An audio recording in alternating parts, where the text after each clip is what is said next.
If it is clear, then it is clear. Either you agree that it is clear and undeniable, or you don't agree that it is clear and undeniable.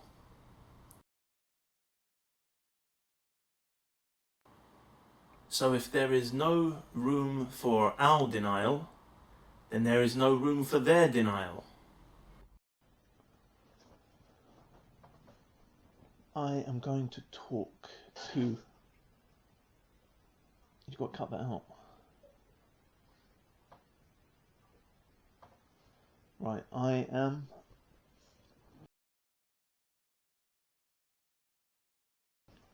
going to be speaking to many audiences.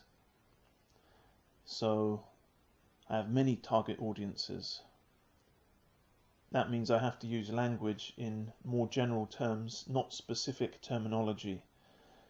And that will enable me then to speak to all of those different target audiences and everyone generally. And what I am going to say will apply to absolutely everyone. So anyone who's watching, even if they don't even know me, even if they've never heard of me or heard of anything that I do and am doing, then it will be true for them as well, and it will apply to them, and they might be able to apply it to specific realities, situations that they encounter, or generally. So that is the nature of reality, is that we can do that.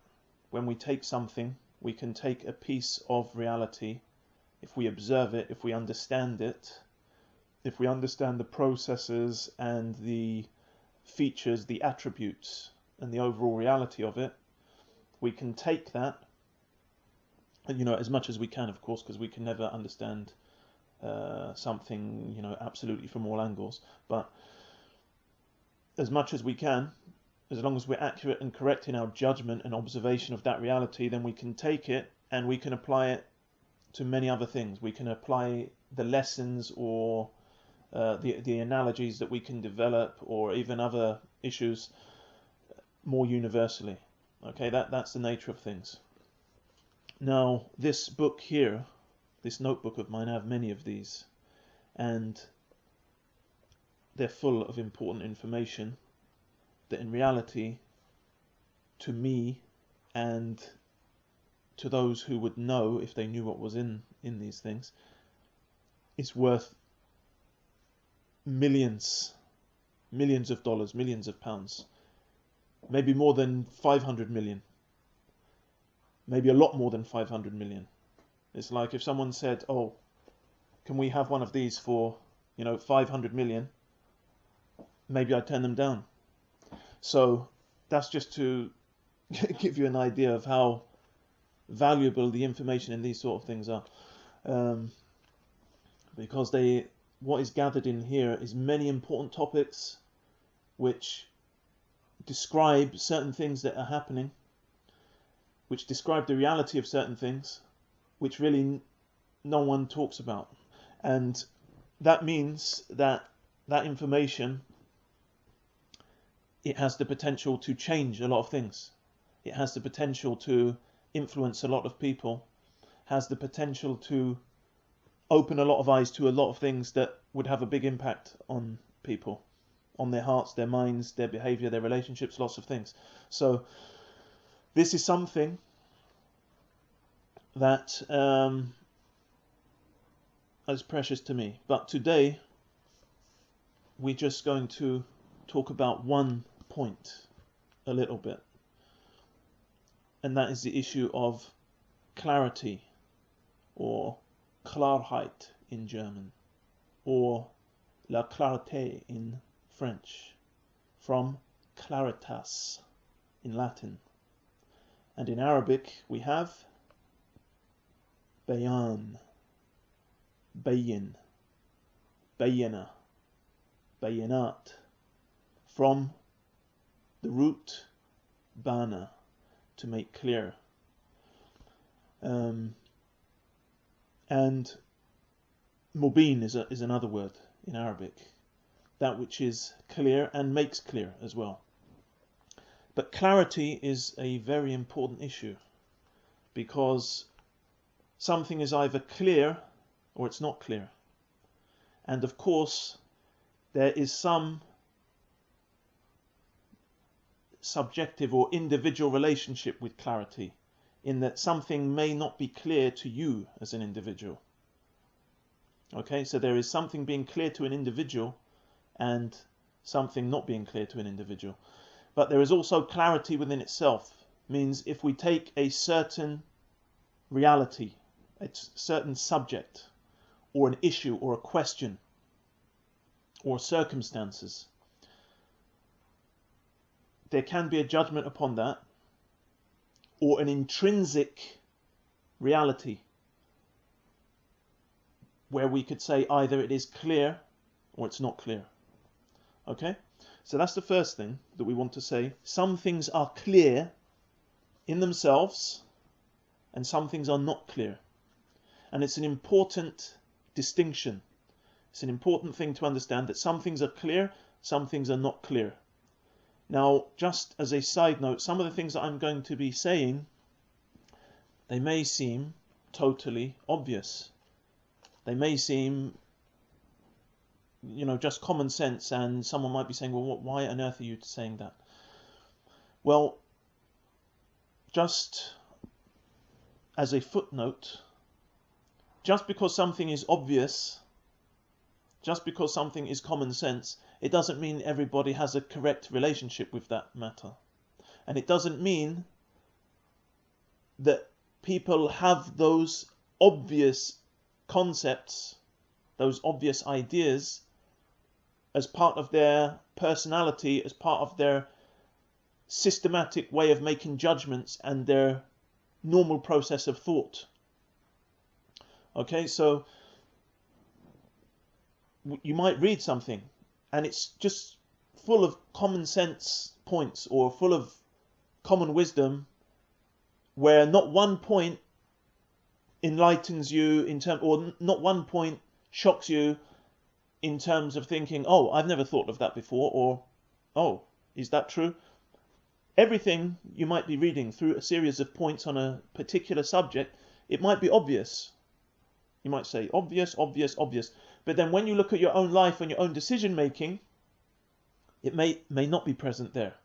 So just because something is obvious, just because something is clearly true, it doesn't mean that it's present in your actions and in your process of thought. So just because you read something that is clear, or you hear a statement that is absolutely clear, and it's not new to you, or it doesn't appear new to you, it doesn't mean that it's valuable. It doesn't mean that it doesn't mean that you will not benefit from it. This is an important thing to understand. A lot of times people say, oh, yes, obvious, obvious. Of course, of course, of course. But what you have to say is this really internalized? Is it part of my normal process of thinking? Do I judge relationships? Do I judge actions, events? Do I make decisions based upon this? So that is something very important to understand. Okay, so some things are clear, others are not. Secondly, some things then are clearly right. So if we ask a particular question, or if a particular action is observed, or a particular object is observed, we can say about all of this that some things are clearly right. They are clearly just, even, meaning justice. They are clearly just. True. Some things are clearly true and beneficial. So this is a true statement, that some things are clearly true, just, right, and they benefit.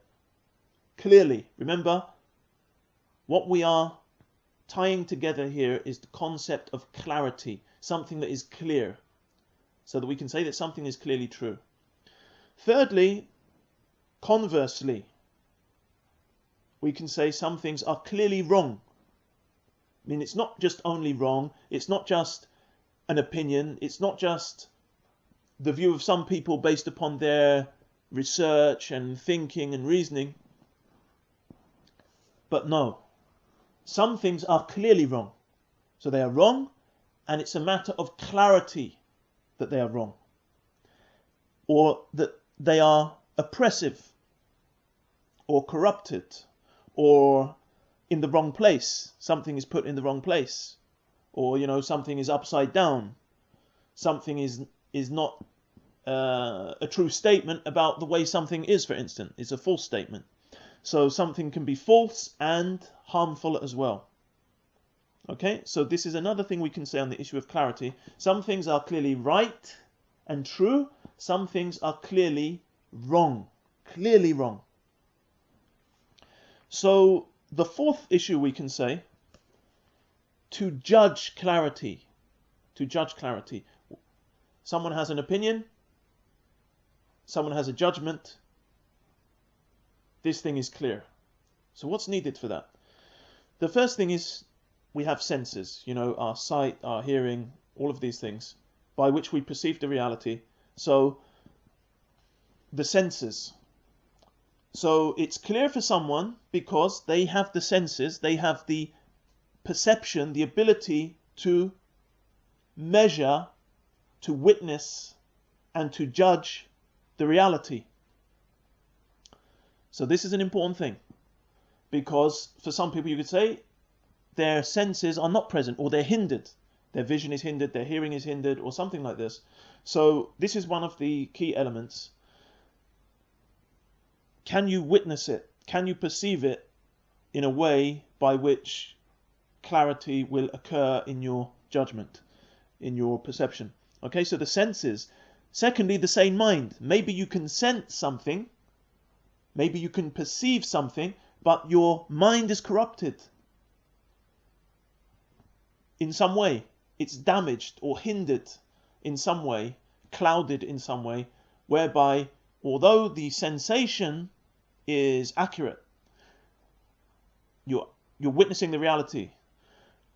What is happening is now there's something going on in your processing or in your judgment, which then leads to your opinion and maybe your actions, where things all go wrong. So if someone is insane, someone is mentally disturbed, damaged in some way, disabled in some way, then this can remove that ability to judge something as clear. Okay? So this is an important issue. And the third issue is the reality as well. So that reality is available. That reality is available. Because someone, maybe they have the capacity in terms of senses and their mind, but the reality is not available to them. Okay? The reality is not available to them. But if the reality is available, and there are no barriers or no veils, no hindrances, no things in the way, no obstacles to the perception of it, then the mechanisms are there for you to judge the reality. Sometimes there's an additional issue, depending on the nature of the subject, and that is a reliable, established, authenticated criteria. Something for you to compare to, a reference point, a source for you to, the source is, let's say, 100% true in what it's saying, it is, by whatever means of authentication, but it's a totally reliable source. And sometimes you will take this to verify certain things, or to verify the reality as a whole or the specific subject. Okay? So these are the elements that will enable you to judge whether there is a matter of clarity or not. Clearly, right, clearly wrong, clearly yes, clearly no, positive or negative, whatever.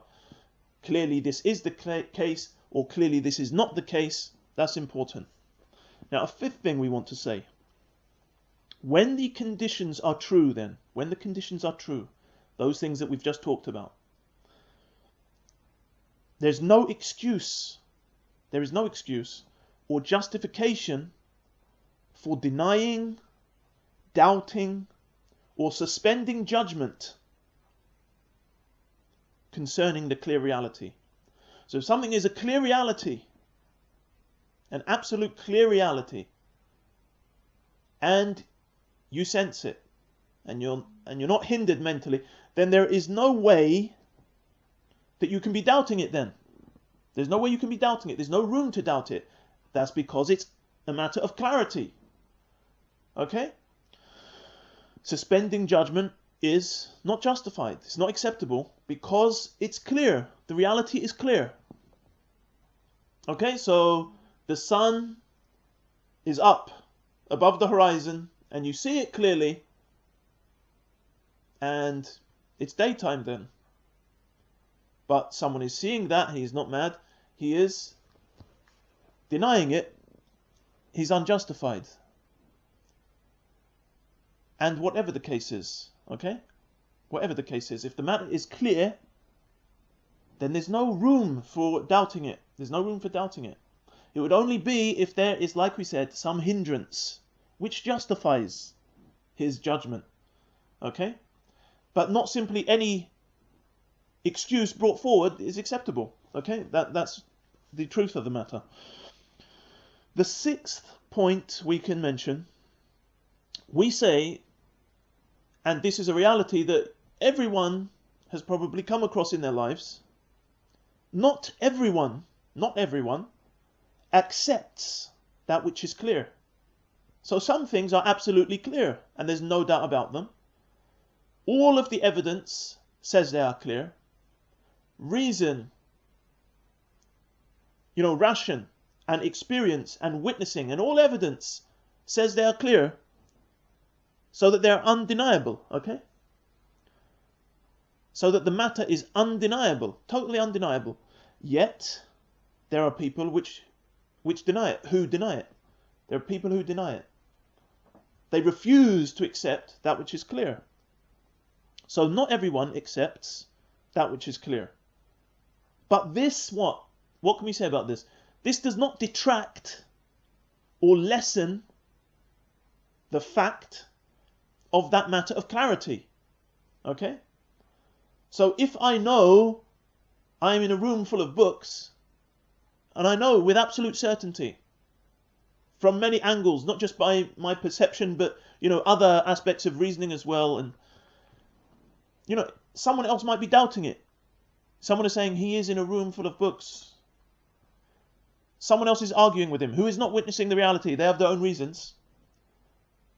Or they even witness the reality, let's say. They witness the reality. But they're denying it because they're stupid, because someone is giving them some silly reasoning. Someone is giving them some false arguments. And because they don't have a sound process of making judgment, because they've started to refer to false criteria, they deny what is in front of them. They deny the reality. They deny the clear reality. And we come across in our lives every day, really, lots of people who deny matters of absolute clarity. Why? Because they're perhaps not using ration and they're not observing the reality in a correct way. They are clouding themselves with faulty reasoning. They are clouding themselves with emotions or blind following of this statement or that statement or this commonly held idea or whatever. So they deny what is clear. They deny it. But their denial does not mean, it's a matter of cloudiness. It's a matter that is no longer clear because some people have a difference of opinion. It doesn't matter because some people's difference of opinion actually conflicts with that which is absolutely clear. So this is vital to understand this. Just because some people deny a matter, it does not mean that it isn't absolutely clear. Okay?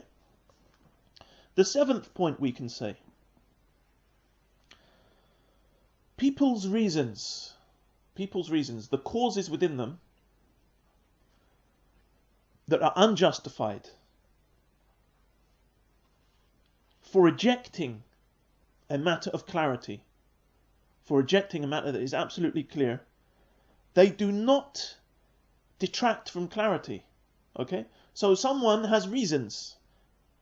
Well, I don't think this is the case because I don't think that is the reality, because I don't think this is true, because So they have a because or many becauses, many reasons within them or motives or causes of their false judgment, of their false perception, of their false idea or belief in their mind. But this does not detract one iota, it does not detract at all, it does not lessen at all the reality and fact of the matter which is clear. It's clear by itself, it stands by itself that it is clear. So people having all sorts of justifications and excuses and reasons why they don't accept that which is clear is not going to mean that that matter is any less clear. No, it's clear, and that is the end of it, it's clear. So this is important. The other point within that, it does not alter the fact that they have rejected that which is clear as well. They have rejected that which is clear. So the matter is clear, and they have reasons for rejecting within them, in their own mind, or if you ask them, they will say, because of this, because of that. They have their reasons. Because so-and-so is very knowledgeable about certain subjects, and he told me. Because so-and-so is very intelligent. Because so-and-so, I trust him. Because so-and-so, I don't think he would ever mislead me. And so because of this, they reject the matter which is clear, and they say, well, it can't be. And so they no longer rely on their own judgment concerning a matter in which there is no way to deny it. There is no justified way to deny it. But like we said, some people are rejecting things that are clear. So someone is rejecting something that is clear. He has reasoning for that, but his reasons are false. They are invalid. Maybe self-evidently nonsensical. But the point is, they do not detract from what is clear, and they do not remove the fact that he has rejected that which is clear. So that means if we talk about that person, we said he's rejected that which is clear, and it doesn't matter whether he has reasons or whether he doesn't have reasons. He has rejected that which is clear, manifest, clear, undeniable. Very important to grasp that. The 8th point we make on this, there are tremendous problems,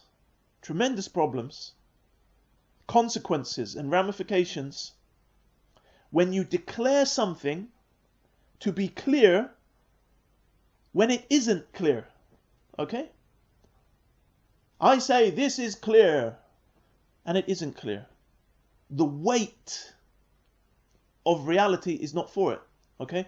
The evidence is not supporting it. So it's not clear. Let's just say it's possible, or let's say it's probable, or whatever. If I declare something as clear when it isn't clear, I say this is clear and it is definite. When it is not the case, this creates a lot of problems. All sorts of problems. In thinking, in judgment, in relationships. A lot of chaos comes from that. If you say a matter is clear when it isn't clear. Okay? Secondly, the opposite is also true. If I say a matter is not clear, it's unclear, it's doubtful, it's just probable, or it's conjecture, when it is clear, I'm creating chaos as well. When we don't keep this line between clarity and, probability or conjecture, cloudiness, we create problems. So to deny or to declare this matter is unclear when it is clear is a big problem, and it will create many problems. Problems upon problems. It will be a mother of problems, giving birth to many problems. Okay? So it's another crucial point to grasp and take on when we are having a relationship with the subject of clarity, that which is clear. The 9th point, and this is more subtle, but it is no less true, there is no deficiency or absence of clarity in a chain of witnesses or relations when they all know with certainty the reality of the original matter of clarity. It's another important thing to understand. So there is a matter which is clear, absolutely clear.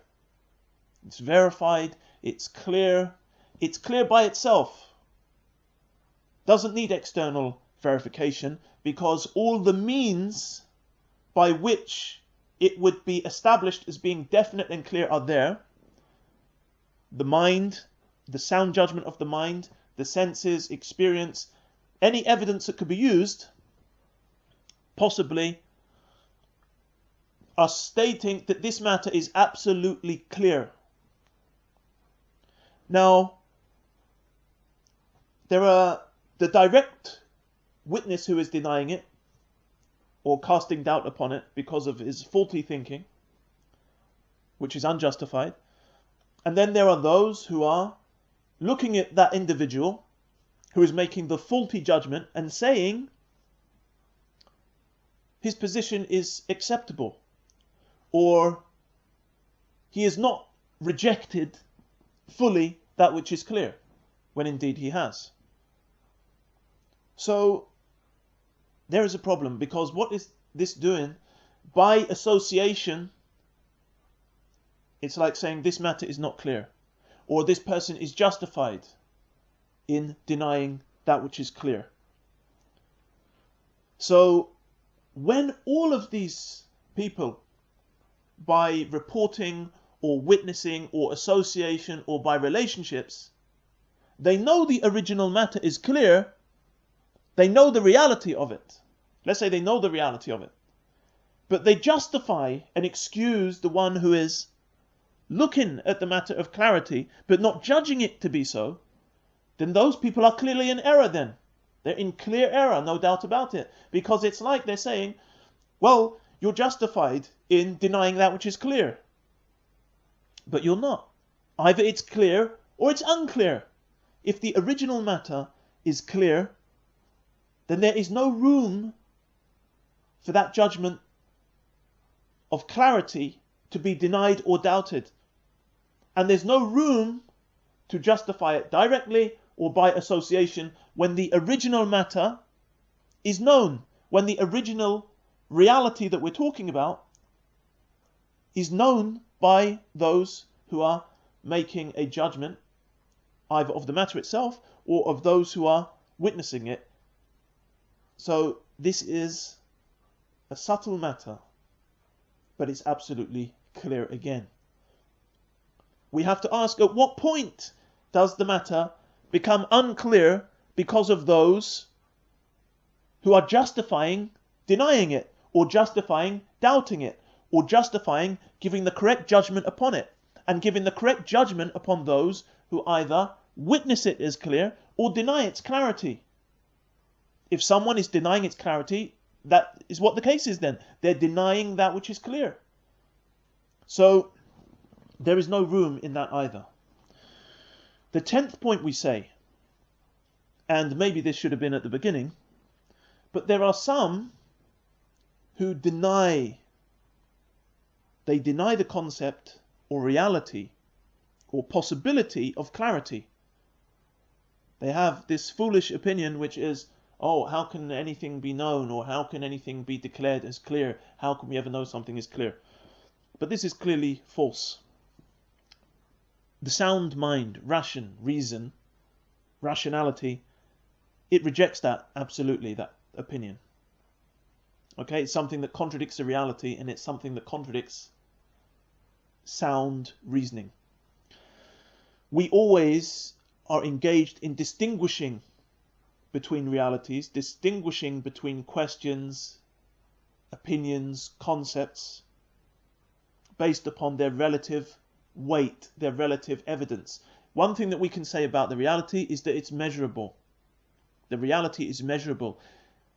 And we have the ability to measure. We have the mental and physical, through our senses and everything, and our other capabilities, we have the ability to measure something. We can measure the reality. We can judge the reality. We can compare and outweigh things. We can compare things within the reality. We could say this is true, this is false, this is probable, this is conjecture, this is unknown, or whatever. Okay? So there are some things where we'd say they are unknowable. There are some things that are knowable. There are some things that are probable, some things that are doubtful, and there are some things that are clear, some things that are clearly wrong, some things that are clearly right. And we use for all of this our reason, all of the available evidence and processes of establishing evidence, witnessing, etc. Okay? So this idea that, oh, some things or nothing can be clear, or nothing can be known to be clear, this is just total nonsense. And if people were to apply that in their lives, they would go nowhere. Because they would be forever treating everything as though it's doubtful or unknowable or probable. And in reality, we have to distinguish between things. And we do distinguish between things. We're acting regularly upon these judgments. The 11th point we say is that clarity enables us to build certain foundations.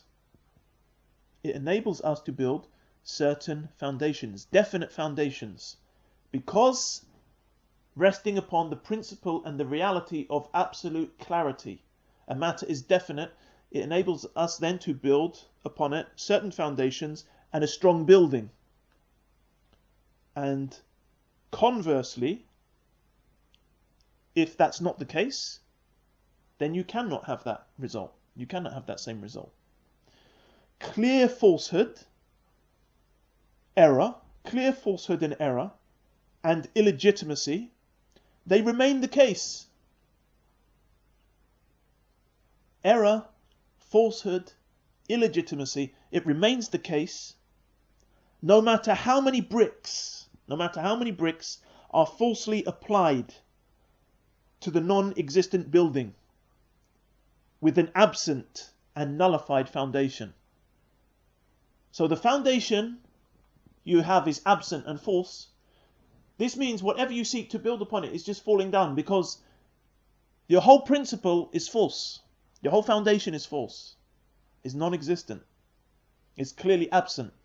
Therefore, you can't build upon it. We have to understand this, because there will be those who seek to build things upon something which is clearly false. So we have to keep on bringing them back to the principle. We say, look, this is false. So what are you trying to build upon it? Either you agree that this is false, or you don't. So if you don't agree that it's false, then that's where the problem is. But if you agree this principle is false, then you can't build other things upon it. You cannot. They're just non-existent from the beginning. You're building an imaginary house, or you're building imaginary relationships, invalid relationships, because the foundation which you sought to build them upon are false. So how much more is the case with the one who is trying to do that when he says, yes, I admit it's false. I admit this matter is false, has no validity whatsoever. It is fully rejected. So how then can you build anything upon it? This means you are a witness against yourself. You're saying this is false, but I'm building this upon it. This means either you're crazy or, there's something going wrong in your judgment. There's something going wrong in your linkage between the reality and the foundation, or the relationships which emanate from a foundation. The 13th point we make: the clarity of a matter, of a reality, is sufficient reason. It's enough. It's sufficient reason and proof against those who deny or doubt it, while witnessing or even knowing of its reality, as long as there are no barriers to witnessing. Okay? So if a matter is clear and it's witnessed by people, that is sufficient within itself. It stands by itself. It is a sufficient proof. It's sufficient warrant. It is sufficient authority. If the matter is clear, the authority of it is in its clarity. So someone who is denying it or doubting it, talking nonsense about it, look, the proof against them is the clarity of the thing they're witnessing. As long as there's no hindrance in their mind or in their senses or anything, yes, this is a matter of clarity. Therefore, if they deny it, that is enough against them. We don't need something else. You don't need something else. Even if other things exist, even if many other things exist against their position of denying that reality, the fact that it's a matter of clarity and it stands there by itself and they reject it, this is enough against them then. That is enough against them. It's enough for us to say they are rejecting that which is clear. They are not people who are accepting the clear. They are people who are denying the clear. We don't need anything else about it. Just their denial of that which is clear is enough. That's enough against them. 14th thing we say.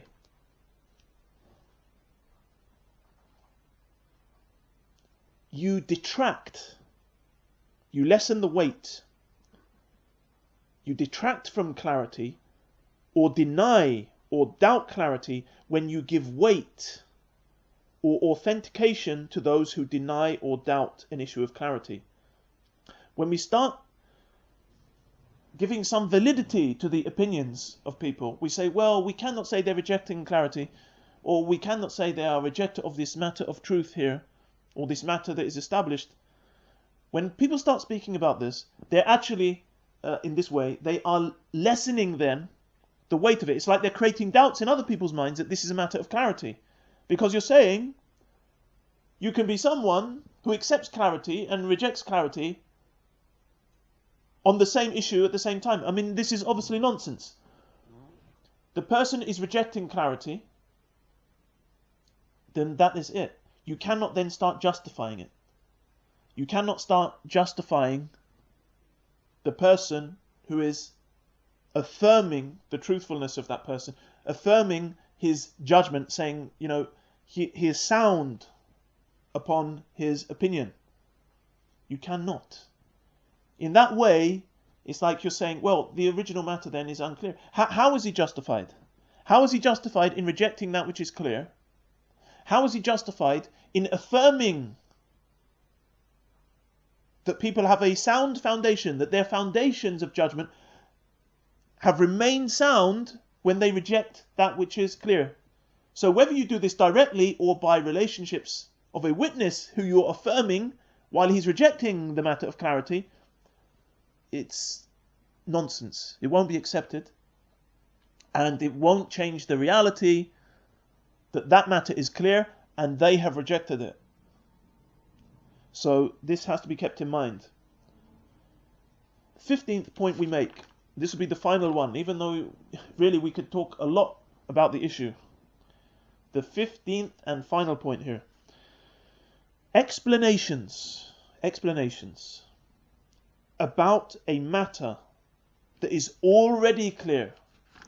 They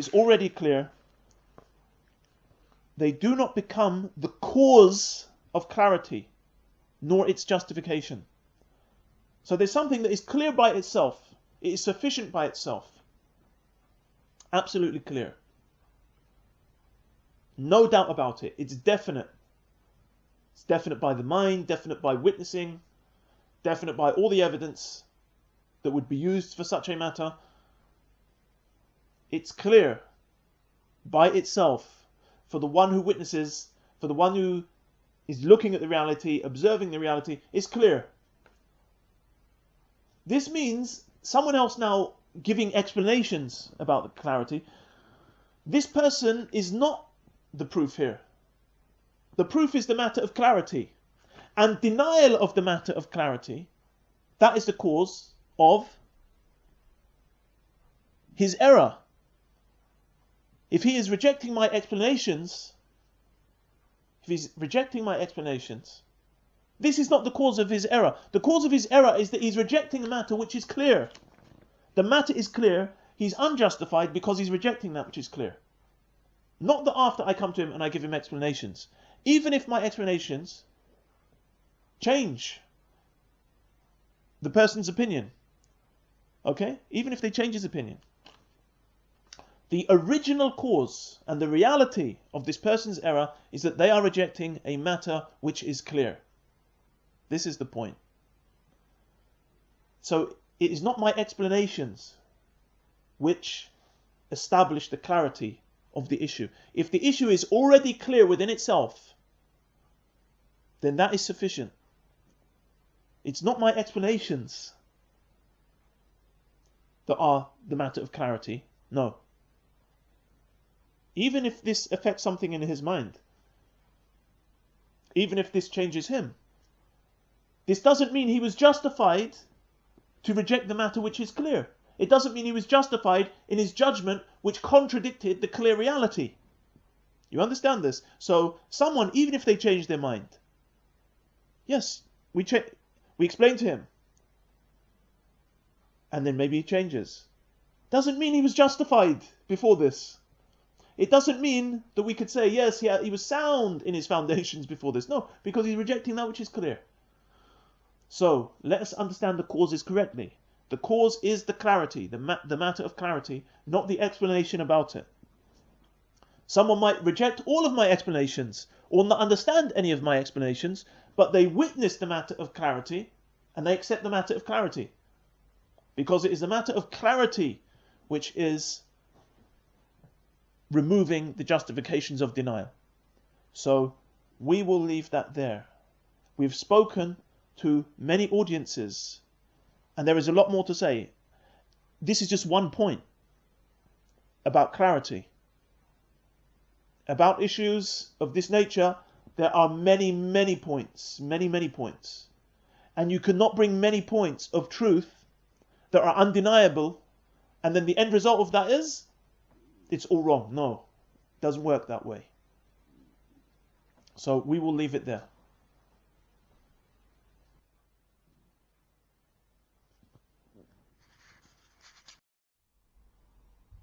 If it is clear, then it is clear.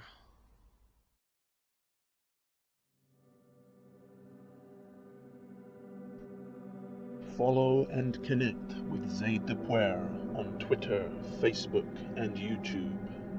To see more work of Zayd Depaor, visit depaorwritings.blogspot.com, depaorart.blogspot.com, depaorsymbolicphotography.blogspot.com, zayddepaorfilms.blogspot.com. To hear more audio content, follow Zayd Depaor on Mixcloud, SoundCloud, Hulkshare, and Spreaker.